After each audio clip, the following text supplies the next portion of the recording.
Olá, meus queridos alunos. Mais uma vez nós nos reunimos aqui de maneira virtual, em razão ainda da quarentena. Não sabemos ao certo quanto tempo vai durar, mas enquanto este tempo dure, vocês, estaremos fazendo o máximo para o nosso estudo, para a continuação das aulas. Eu lembro vocês que essas aulas online, esses vídeos estão substituindo as aulas presenciais. Não é um período de férias nem de recesso. Aqueles alunos que não estão assistindo às aulas, que não estão ingressando material, estará prejudicado no momento da avaliação, tá? Então, eu preciso que vocês acessem o material, que vocês acessem essas aulas e tenham conhecimento do que aqui é falado. Na semana passada, nós falamos de um assunto extremamente importante, que é os ritos. Nós falamos do rito ordinário, do rito sumário, do rito sumaríssimo, com uma ênfase muito grande no rito sumaríssimo, em razão da sua peculiaridade, em razão da sua importância. Hoje nós vamos passar a falar sobre petição inicial e audiência, tá certo? Basicamente, nós estamos falando de todo o rito ordinário agora, porque o rito sumaríssimo, nós já falamos das suas peculiaridades lá em momento anterior, tá? Então, eu espero que vocês estejam realmente estudando, que vocês estejam realmente buscando o conhecimento, tá bom? Vamos seguir em frente aqui, então. Hoje nós vamos falar de, como eu disse, petição inicial e audiência. Começar com petição inicial. O que é petição inicial? Petição inicial, vocês já trabalharam petição inicial no processo civil, então fica muito fácil para vocês terem conhecimento do que é a petição inicial. A petição inicial nada mais é do que a peça de ingresso do processo, né? A peça que inaugura o procedimento processual. Então, é uma peça inteiramente importante. Por quê? Porque quando se fala assim em inaugurar o procedimento, nós vamos falar aqui de delimitar o processo. Então, olha o conceito que eu coloquei aqui para vocês, Sérgio Pinto Martins, até destaquei aqui, ela precisa ser redigida com muito cuidado, de forma atenta. Tudo aquilo que eu tenho interesse no processo, eu preciso especificamente colocar naquele processo, né? Fazer uma ordem cronológica dos meus pedidos. A petição inicial, ela é o instrumento que você utiliza para contar a história e pleitear o direito que o seu cliente lhe deixou ao Poder Judiciário. Então, veja bem, presta atenção. O seu cliente lhe conta uma história, você ali transforma aquela história em pedidos através da petição inicial, e um juiz, meses depois, vai ler aquela petição inicial e julgar. Então, quando eu falo que a petição inicial ela precisa ter cuidado, eu preciso entender que toda a minha redação ela precisa ser claramente redigida para que quando o juiz pegar aquela petição, for realizar a análise ali dos pedidos, ele entender perfeitamente o que o meu cliente deseja, qual que é o que eu quero com aquele pedido. Então, imagina só, imagine uma pessoa que não trabalhou numa empresa, ou melhor, vamos para outro exemplo. Imagine uma pessoa que trabalhou para uma empresa, porém não teve a CTPS assinada, anotada. Teve o seu contrato rescindido, o contrato de trabalho foi rescindido, e o empregador não efetuou o pagamento das verbas rescisórias. Ele lhe procura e você vai fazer uma petição inicial contando isso. Qual que é o seu pedido? O que você quer? Você tem que ter em mente isso. Você quer que o contrato de trabalho seja anotado na CTPS e, posteriormente, que ocorra o pagamento das verbas rescisórias. Não é isso? Então, o primeiro pedido da sua petição inicial será o reconhecimento do vínculo empregatício. Então, o primeiro ponto da minha petição é mostrar que, entre aquele empregado e entre aquele empregador existia um vínculo de trabalho, tá certo? Então, vou ter que mostrar, através da narrativa, o preenchimento dos 5 requisitos do contrato de trabalho. Veja que interessante isso daqui. Então, eu mostro primeiro que existia o vínculo, peço ao juiz o reconhecimento do vínculo de emprego e, posteriormente, que esse contrato de trabalho seja anotado na CTPS e ocorra o pagamento das verbas rescisórias. Então, veja que a petição tem uma ordem cronológica a ser seguida. E eu preciso tomar conta desta ordem cronológica. Tudo bem? Vamos seguindo aqui. Qual que é a forma da petição inicial? Como que eu vou escrever a petição inicial? Tecnicamente, eu não tenho uma fórmula mágica de petição inicial, mas eu preciso seguir um padrão especificado pela lei para ter organização e ordem dentro da minha petição inicial. Então, vamos lá. Aonde eu vou encontrar a organização e a ordem da minha petição inicial?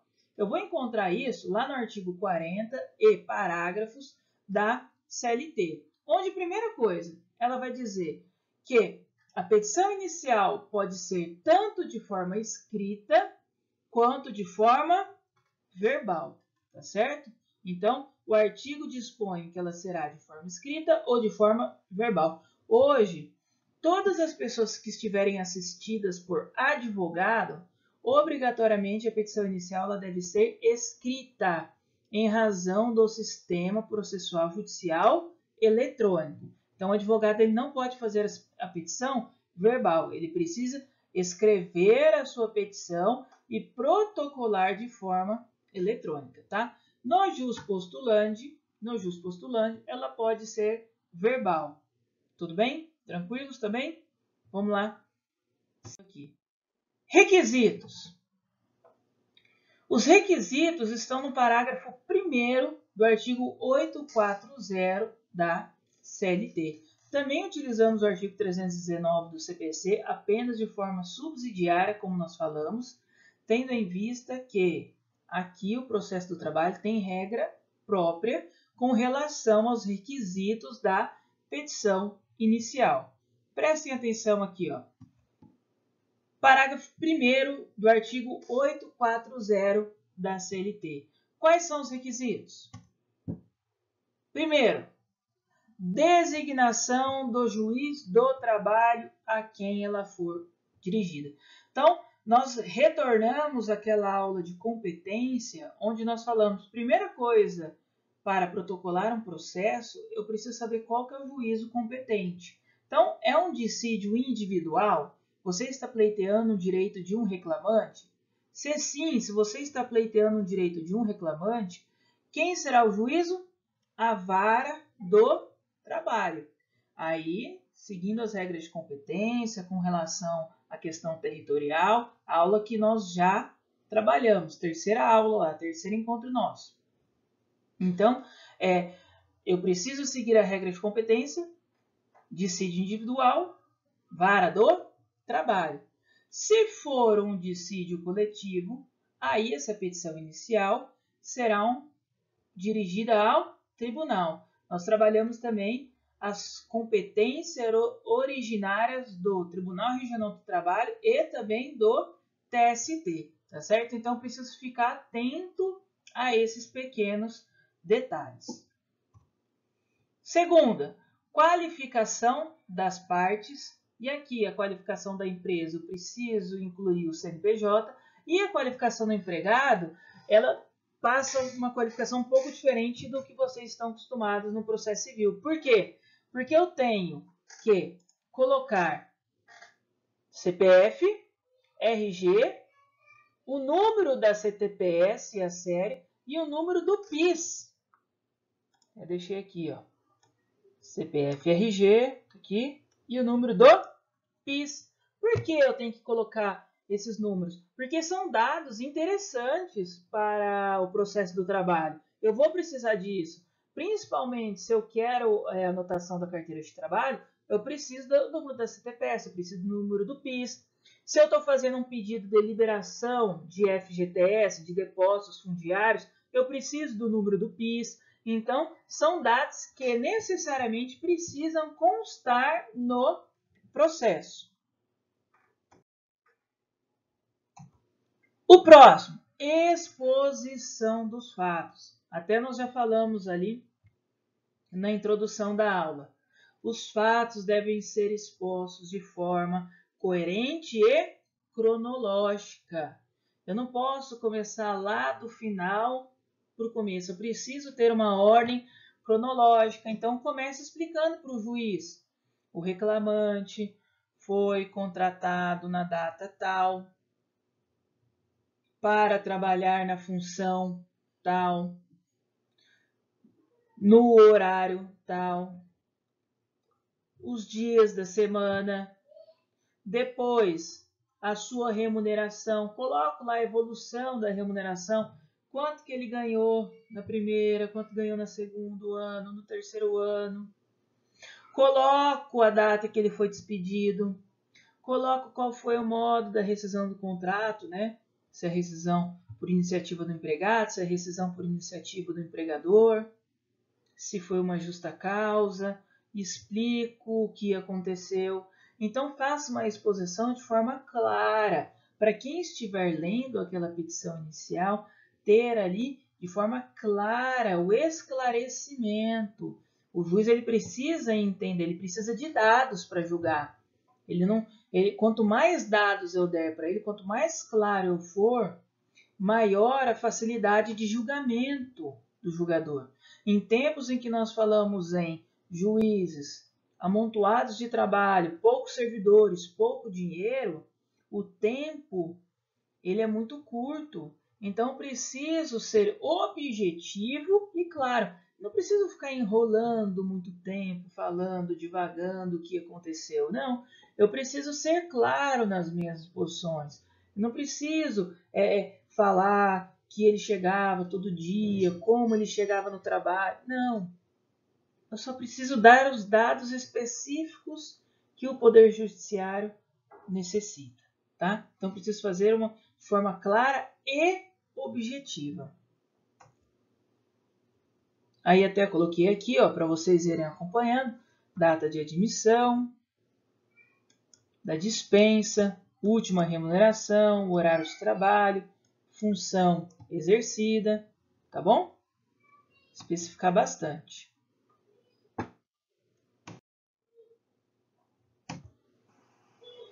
Próximo requisito aí, muito importante, é o pedido. Pedido é o objeto do processo, né? O que eu quero com aquele processo? Então, eu quero o reconhecimento de vínculo empregatício e eu quero o pagamento de verbas rescisórias. Então, tem que especificar os pedidos, tá? E lembrando, obrigatoriamente, o meu pedido deve ser líquido. Então, tem que liquidar. Nós falamos já em sala de aula isso.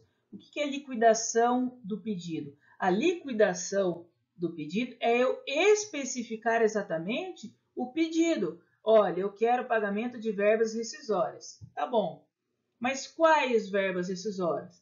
Ah, eu quero aviso prévio, eu quero multa rescisória, eu quero a multa prevista no parágrafo 8º do artigo 477. Eu vou especificando cada pedido e ainda liquidando, colocando o valor correspondente a cada pedido. Então, eu quero o pagamento do aviso prévio no importe de R$ 1.250. Quero o pagamento da multa rescisória no valor de R$ 3.000. Quero o pagamento de férias no valor de R$ 4.000. Então, vou especificando cada pedido e liquidando o valor de cada pedido, tá? Então, isso é muito importante também para nós. Que no processo de trabalho, como nós falamos aqui, eu tenho possibilidade de fazer vários pedidos, né? Até por uma questão muito óbvia, tá bom? Verbas rescisórias são várias verbas, então é muito difícil eu ter um processo só. Data e assinatura é o último requisito previsto no parágrafo 1º do artigo 840, tá certo? Então, se a peça é elaborada pelo advogado, quem vai assinar ali é o advogado. E por fim também, é importante, eu preciso colocar o valor da causa, tá? O valor da causa deve estar especificando. Olha aqui, coloquei. O valor da causa vai realizar a delimitação do procedimento. Então, o meu procedimento vai ser delimitado pelo valor da causa. Nós já falamos isso. Se for de até 2 salários mínimos, vai pelo rito sumário de alçada. Se for até 40 salários mínimos, o valor da causa, o procedimento será o rito sumaríssimo. E se for acima de 40 salários mínimos, o procedimento será o do rito ordinário. Lembrando sempre, né? O rito ordinário é o rito de exceção residual. Quando não encaixa nos outros ritos, vai-se para o rito ordinário. Então, para saber para qual rito a ação vai ser designada, eu preciso especificar o valor da causa.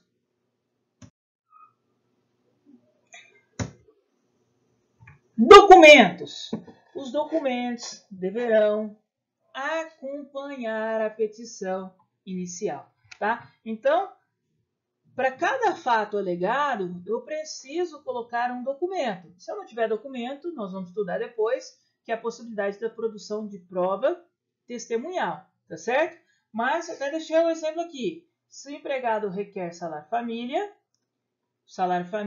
vocês já estudaram em direito previdenciário, é um benefício previdenciário que é pago para os pais que considerados de baixa renda e que têm filhos menores de 14 anos, então eu preciso juntar a certidão de nascimento, senão não consigo provar isso, tá certo? Então, eu preciso juntar o máximo de documento possível na petição inicial. O que acontece se eu não anexar os documentos necessários, se eu não preencher os requisitos da petição inicial? Vai acontecer, nós conhecemos, de indeferimento da petição inicial.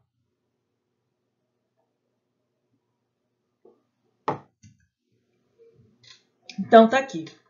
Caso falte algum dos requisitos do parágrafo 1º do artigo 840, a petição será indeferida. Mas ainda, aqui, poderá ser indeferida a petição inicial nos casos previstos no artigo 330 do Código de Processo Civil. Quais são? Vamos ver? A petição inicial será indeferida quando for inepta, nós vamos estudar daqui a pouquinho, a inépcia da petição inicial, desculpem.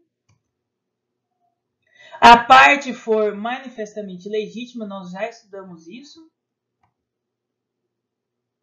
O autor carecer de interesse processual, também já estudamos essa questão. Não atendidas as prescrições do artigo 106 e 321 do CPC. Então, volta aqui. Vamos lá. A petição inicial será indeferida quando faltar os requisitos previstos no parágrafo 1º do artigo 840, que é o item 1.2 da aula, nós acabamos de ver nos slides anteriores, ou incidir alguma das hipóteses previstas no artigo 330 do CPC, que é a inépcia da inicial, a parte for manifestamente legítima, o autor carecer de interesse processual ou não for atendido às prescrições do artigo 106 e 321 do CPC, já estudado por vocês.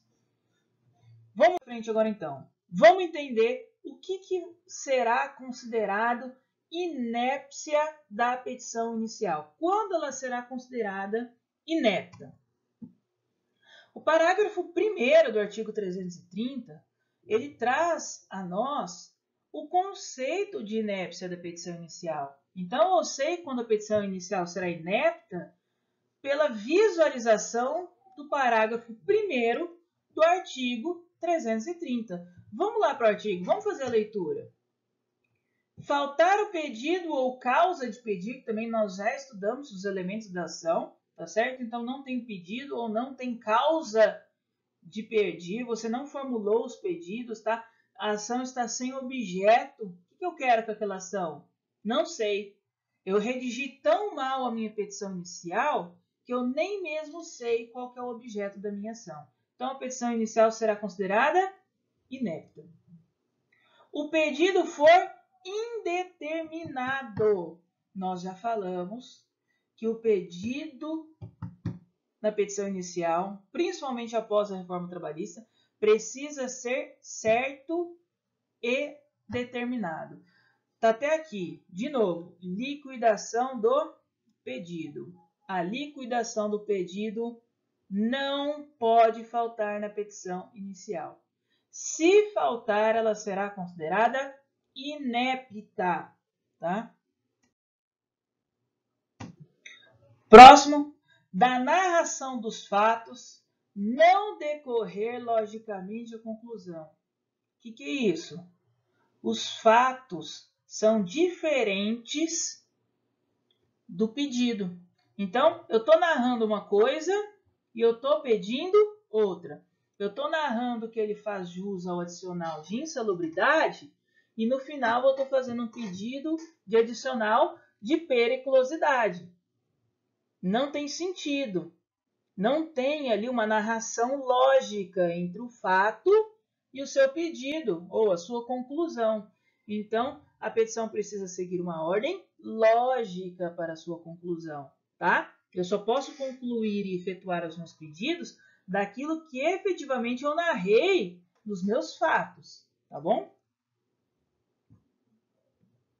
Houver cumulação de pedidos entre si. Dei até um exemplo aqui. Na minha petição inicial, eu peço a reintegração e o pagamento de verbas rescisórias. Não tem como, né? Vamos fazer uma lembrança lá do direito do trabalho. Fui dispensado enquanto eu era um funcionário estável. Eu entro com uma ação para reintegrar-me nos quadros da empresa. Qual que é o objetivo da minha ação? A reintegração nos quadros da empresa. Só que lá nos meus pedidos, além da reintegração, eu fiz um pedido de pagamento de verbas rescisórias. Eles são o quê? Incompatíveis entre si. O que você quer? Você quer a reintegração ou você quer o pagamento das verbas rescisórias por ter sido mandado embora? Tá? Então tem que tomar outro cuidado com isso, de não realizar pedidos incompatíveis entre si. E aqui, antes de passar para o aditamento, só um detalhe ainda falando da inépcia da petição inicial. Se a minha petição inicial for inepta, ela será o quê? Jogada fora? Não. Vai depender de qual rito eu estou atuando. Por quê? No rito ordinário, o juiz ele pode lhe dar um prazo para emendar a inicial. Mas isso não está previsto na CLT, então tem que tomar muito cuidado. No rito sumaríssimo, se a minha petição inicial for inepta, o meu processo vai ser arquivado. Não tem espaço, não tem tempo para que eu faça a emenda, tá bom? Então tem que tomar muito cuidado. Lembrando, o processo do trabalho ele tem que ser célere, ele tem que ser rápido. Então o juiz não pode ficar dando espaço para você consertar os erros anteriores. Você tem que chegar com a petição pronta. Muitas vezes, imagina só uma situação constrangedora. O juiz só vai ter contato com a inicial no momento da audiência. Você entra na audiência com o seu cliente e o juiz extingue o processo por inépcia da inicial, falando que faltou algum dos requisitos ali previsto no parágrafo 1º. Como que você explica para o seu cliente isso? Olha o prejuízo que você está ali levando ao cliente, olha a vergonha efetivamente que você passa perante o seu cliente. Então, fazer uma petição inicial é um processo trabalhoso de elaboração e cuidado. Eu não posso fazer as coisas automáticas, correndo, porque eu corro o risco de fazer alguma coisa efetivamente errada. Tudo bem? Tranquilos? Então vamos aqui. Próximo tópico aí. Aditamento da petição inicial. O que é o aditamento da petição inicial? É fazer algum acréscimo ou retirar algum pedido da petição inicial. Então, eu posso fazer o aditamento da petição inicial, eu posso realizar algum acréscimo, ou eu posso retirar algum pedido da petição inicial. Se for antes da notificação da parte contrária, sim, eu posso fazer sem a anuência da parte contrária. Agora, se for após a parte contrária ter sido notificada, você vai precisar da anuência da parte contrária. Então, imagina a situação. Duas situações distintas. Primeira, você ingressa com a ação e o seu cliente quer desistir da ação. Posso? Primeiro, eu tenho que perguntar: a outra parte já foi notificada? Se ela não foi notificada, basta que eu faça um pedido de desistência da ação e o processo vai ser arquivado. Se a outra parte já foi notificada, para que eu desista da ação, obrigatoriamente eu vou precisar o quê? Da anuência da parte contrária para eu desistir da ação. Tá bom? Outro fator, se eu quero retirar um pedido. Então, uma vez eu fazia defesa para uma empresa e 5 reclamantes ingressaram com uma ação pedindo adicional de periculosidade e vários outros pedidos. Todos eles pediram a desistência do adicional de periculosidade. Antes do juiz concordar, o que ele teve que fazer? Intimar a minha empresa que eu trabalhava, para nós manifestarmos se concordávamos ou não concordávamos com o pedido de desistência, tá? Então, como nós tínhamos certeza que não iria vingar o pedido de adicional de periculosidade, nós não concordamos. Por quê? Para o juiz julgar esse pedido posterior improcedente e não ter outros processos com o mesmo pedido depois, não causar um precedente. Então, nem sempre será interessante para a parte contrária a desistência de um dos pedidos ou de todo o processo. Por isso, é obrigação do juiz, a legislação dá essa ordem, dá esse comando, que se a parte contrária já foi notificada, ela precisa anuir com a alteração, com o aditamento da petição inicial ou propriamente com a desistência do processo. Vamos passar agora a falar sobre a audiência trabalhista.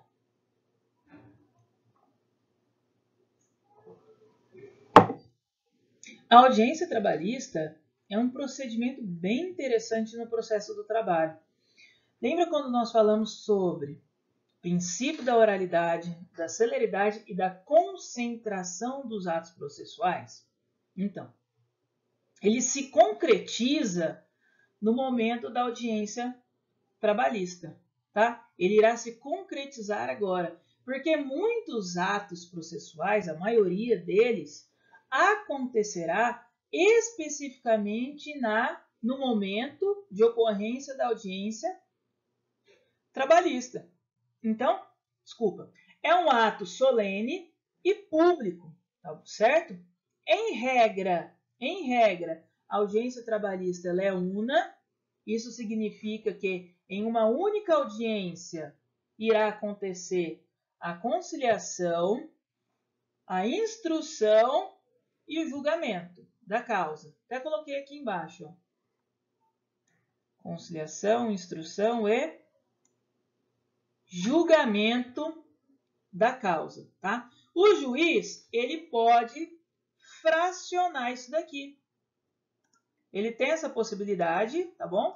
De fracionar e dividir a audiência em audiência de conciliação, depois audiência de instrução e a audiência para julgamento da causa, que é chamada de audiência de encerramento de instrução. Mas isso fica a critério do juiz. Professor, como que eu vou saber que o juiz faz isso?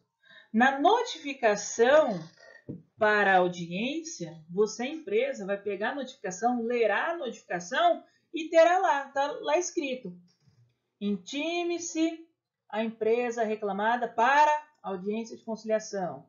Ou intime-se a empresa reclamada para audiência. Errei aqui. Una, tá? Então eu já sei que nessa audiência haverá instrução e julgamento. Isso até significa que se eu quero produzir provas testemunhais, eu já tenho que ir para essa primeira audiência totalmente preparado com as minhas testemunhas e já com todo mundo preparado para prestar o seu depoimento, tá? Então, fiquem ligados nesse tipo de situação. Tá aqui.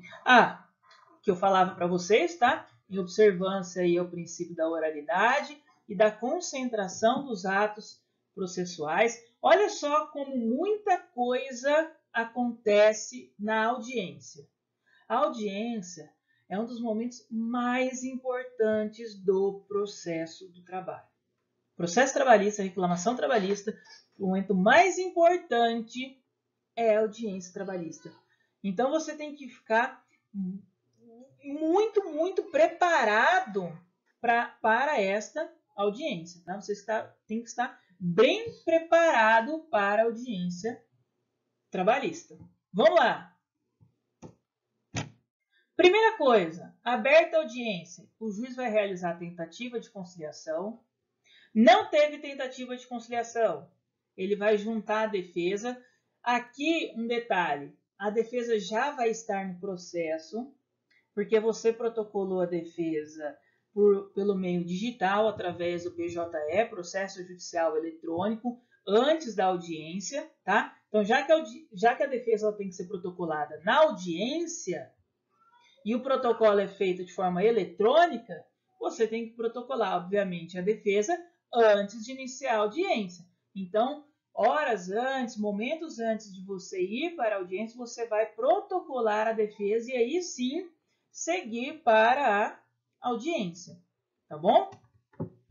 Depois, protocolou a defesa? Ok, a defesa está lá nos autos. O reclamante vai fazer a impugnação da defesa, nós já comentamos isso, né? Você terá 10 minutos como advogado do reclamante para realizar a impugnação de forma oral. Então, o juiz vai abrir lá para você o processo, vai ter a telinha, você vai abrir lá a defesa, ler a defesa rapidamente e impugnar aquela defesa. Já disse para vocês, repito, o que é mais importante no momento da impugnação? Eu impugnar documentos. Então, eu sou reclamante. Pedi o pagamento de salário atrasado. Na sua defesa, a empresa fala que pagou o salário, eu não vou ficar batendo boca se pagou ou não. Eu vou lá verificar se tem documentos que provam o pagamento de salário. Se não tem documentos, a única coisa que eu vou falar é: não há documentos que provam o pagamento de salário. Sendo assim, devido ao pagamento dos salários atrasados, tá? Então, não vou ficar preocupando em debater, em bater boca, né? Mas na defesa ele ofende o reclamante, fala que ele era ruim, que ele era preguiçoso. Não. Não é esse o objetivo do processo. Isso é rebaixar. Se a outra parte tem esse tom no processo, você não vai abaixar o seu tom. Você vai elevar sua elegância do seu tom e vai continuar o processo atrás de provas. Então, já que eu tenho 10 minutos para realizar a impugnação ali de forma oral, eu vou ser objetivo e buscar as provas que constam no processo. Depois disso, vai ouvir o depoimento das partes, um detalhe importantíssimo, tá? Prático. Eu não posso me demorar, porque o depoimento das partes é efetuado antes da oitiva de testemunha. Então, se o juiz não pediu o depoimento das partes e eu quero ouvir as partes, eu tenho que fazer esse pedido. Porque se começar a ouvir testemunha, eu não posso reverter e ouvir as partes. Precluiu. Nós já falamos isso também sobre a preclusão. Então, eu tenho que estar efetivamente atento à minha audiência para que eu não perca nenhum prazo, nenhum momento, nenhuma situação. Essa aqui, o que eu estou colocando para vocês, é a ordem de ocorrência de uma audiência. Então, toda audiência terá exatamente essa ordem aqui, eu tenho que seguir ela, tá? Então, depoimento das partes. Vai se ouvir lá o reclamante e vai se ouvir o preposto. No momento de ouvir o reclamante, o preposto espera lá fora. Por quê? Porque ninguém pode ficar ouvindo o depoimento, porque senão eu já faço o depoimento tendencioso e depois ele entra e presta o seu depoimento. Depois disso, depois do depoimento da parte, eu passo para o momento de produção de prova, aí eu tenho a testemunha, aí eu vou ouvir as provas testemunhais.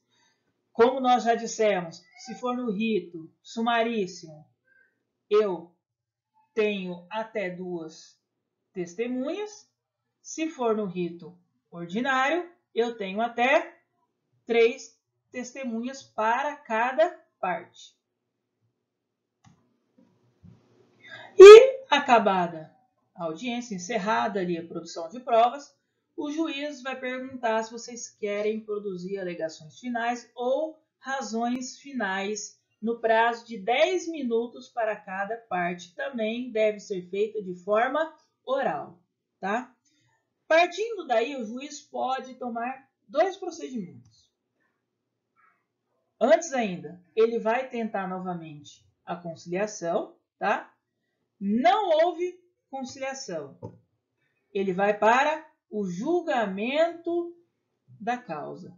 Ele pode realizar o julgamento ali naquele momento de forma oral ou o processo irá concluso para julgamento.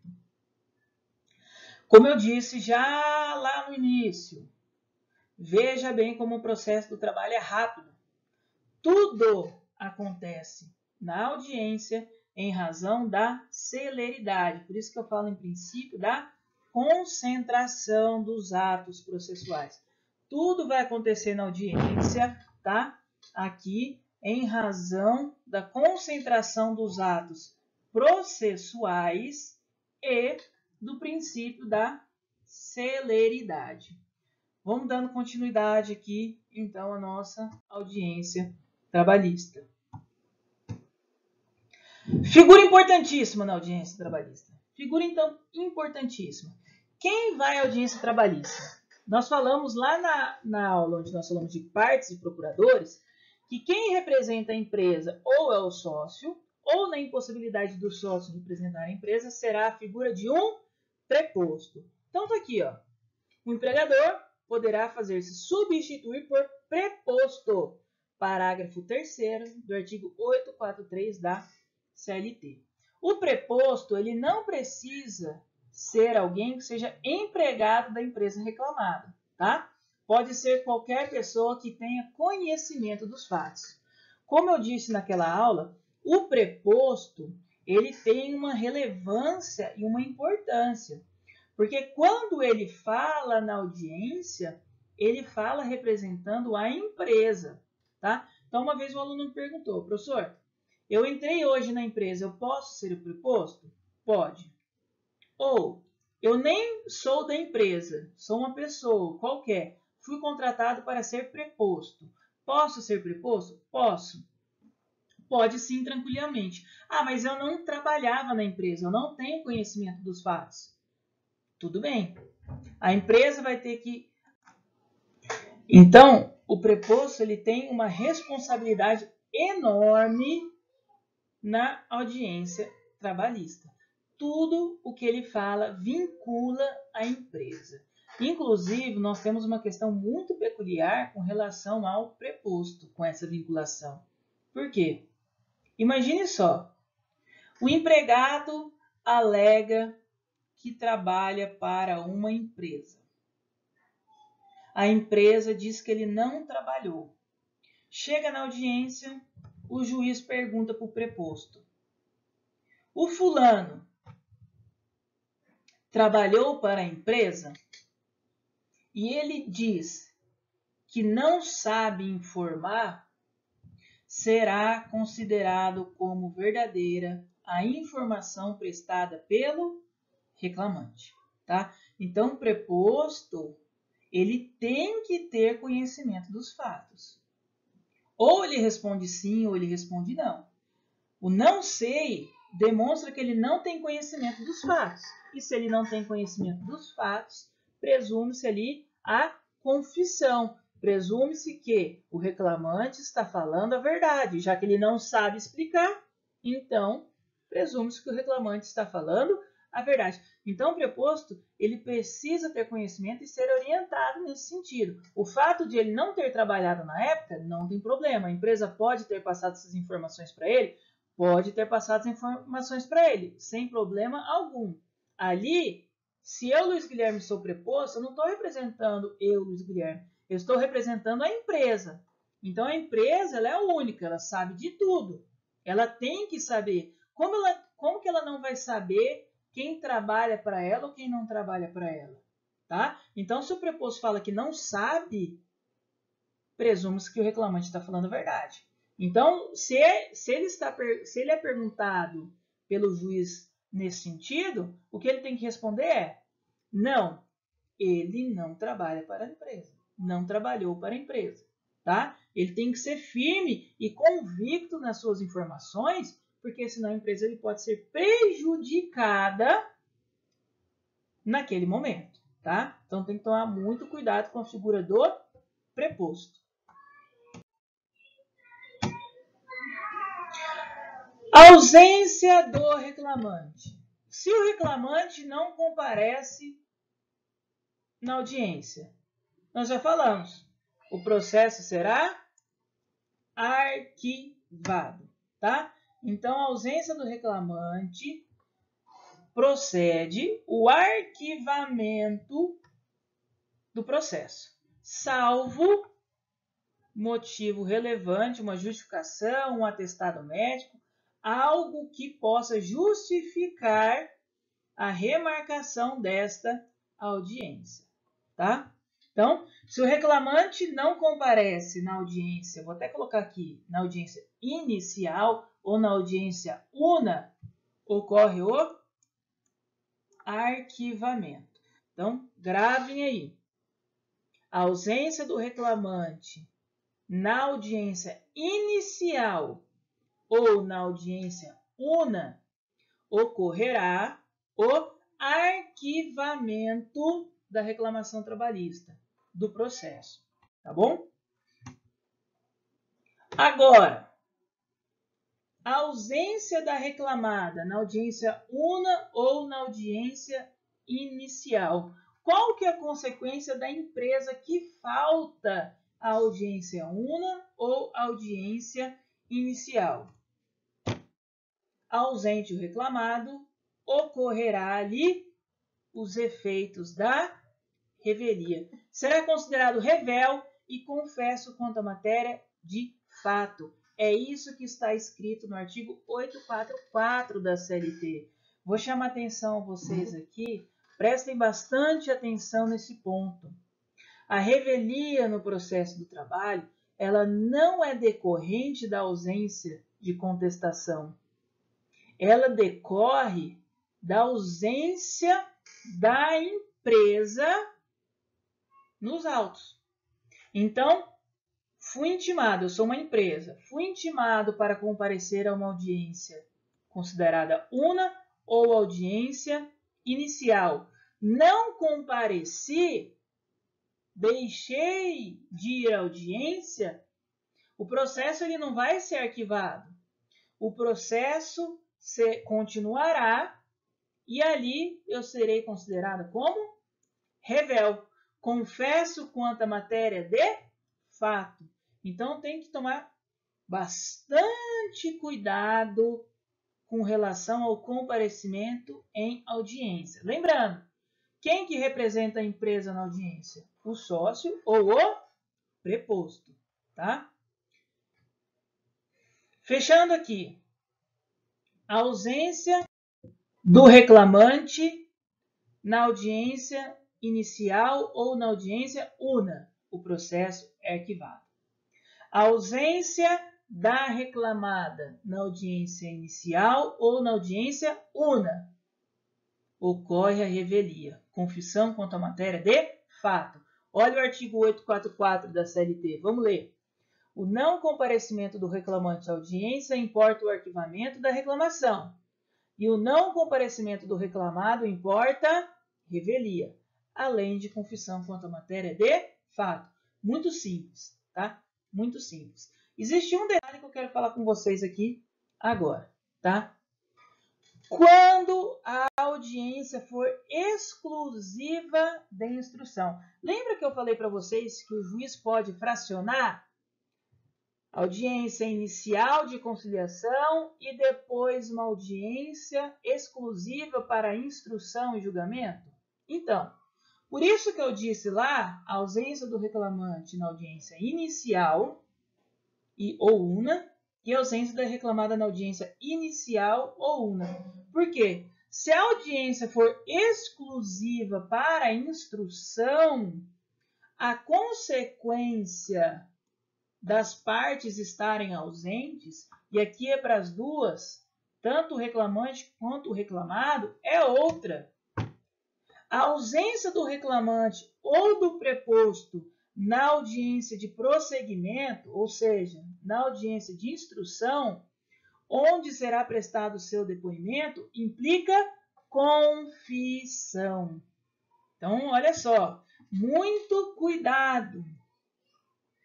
Se você é reclamante, não compareceu à audiência de instrução, o processo não vai ser arquivado.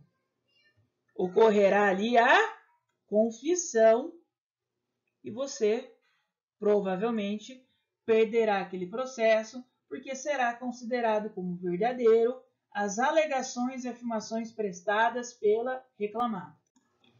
Do mesmo modo, se você for a empresa reclamada e deixar de comparecer a uma audiência de instrução, exclusiva de instrução, o que vai acontecer não será a revelia, mas a confissão, tá? E qual que é o efeito? Será considerado como verdadeiro as alegações prestadas pelo reclamante.